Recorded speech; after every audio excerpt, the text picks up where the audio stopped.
So digital ID meaning computerized ID. So it's not a hard copy driver's license, hard copy passport, hard copy Canadian Automobile Association for discounts, hard copy credit card, etc.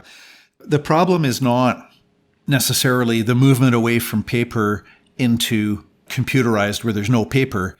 The danger is in the centralization of that data, right? So as long as it's a private voluntary thing between you and Starbucks, and so Starbucks has got, a database on you, which I think most big companies do have a database on customers. You provide your email or something else, you download their app, and then this company knows or can know a lot about you.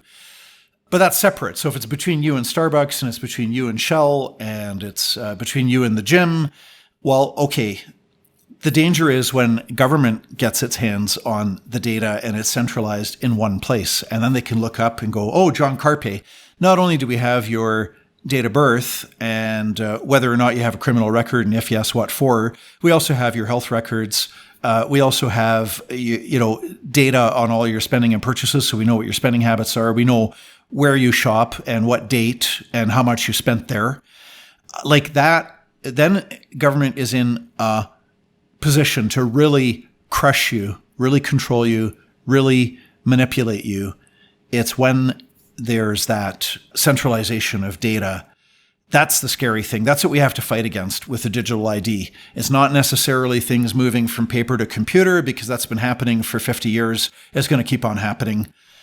But it's to not have centralized data that the government has access to. It's going to be a big thrust to the Justice Centre in the next 4 months, 8 months, 12 months, 2 years. I mean, the slogan might be Stop Digital ID or No Digital ID. That's a simplification. The key point is that we don't want governments to have centralized information, and we don't want requirements that people must buy a cell phone. It should be a free choice.